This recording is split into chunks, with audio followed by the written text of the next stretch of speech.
రాజీవ్ సాగర్ ఇందిరా సాగర్ ప్రాజెక్టులు మనం కడితే సీతారామ ప్రాజెక్టు భక్తరామదాసు ప్రాజెక్టు అని పేర్లు మార్చి 1000 కోట్లు కొల్లగొట్టి ఖమ్మం జిల్లాకి ఇవాళ తాగడానికి నీళ్లు లేని పరిస్థితులు కల్పించిన దరిద్రులారా మీరు వచ్చి మా గురించి మాట్లాడే ఇక మీ జిల్లాల వాళ్ళకు చప్రాసి ఉన్నాడు ఒంటికన్ను శివరాసన్.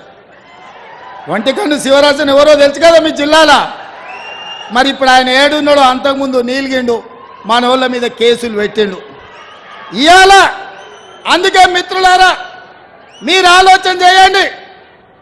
బీఆర్ఎస్ బీజేపీ కుమ్ముక్కైంది. ఇవాళ వాళ్ళిద్దరు ఒక్కటై కాంగ్రెస్ను ఓడించాలని కుట్రలు చేస్తారు. బీజేపీలు 9 సీట్లు ప్రకటించారు. బీఆర్ఎస్ వాళ్ళు ఆ సీట్లలో అభ్యర్థులను ఎవరిని ప్రకటిస్తలేరు, ఎందుకంటే వాళ్ళు పోయి ప్రచారం చేసుకోవాలి. బీఆర్ఎస్ వాడు కూడా 4 సీట్లు ప్రకటించాడు, ఆడ కూడా బీజేపీ వాడు టికెట్లు ప్రకటిస్తలేడు. వీళ్ళ అవగాహన ఎట్లుందో చూడండి.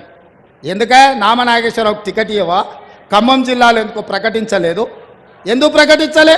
నీ పార్టీ దిక్కు లేదా? ఈ పక్కలే మహబూబాబాద్లో మాలోతు కవిత గారు మీ సిట్టింగ్ ఎంపీ కదా, ఆమె టికెట్ ఇవ్వవా? ఆమెను ఎందుకు ప్రకటించలే? హరీష్ రావు అదేవిధంగా కేసీఆర్ ఉన్న మెదక్ జిల్లాలో మీకు అభ్యర్థి దొరకలేదా? సంఖ్య నాకుతుండ్రా మెదక్ జిల్లా పార్లమెంట్ అభ్యర్థిని ఎందుకు మీరు ప్రకటించలే? నిజామాబాద్లో నీ బిడ్డనే పోటీ చేసింది కదా పోయినసారి. ఈసారి నీ బిడ్డకు నిజామాబాద్లో టికెట్ ఇయ్యవా? మళ్ళీ అక్కడి జనాలు బండకేసి కొడతారని నీకు అనుమానం వచ్చిందా?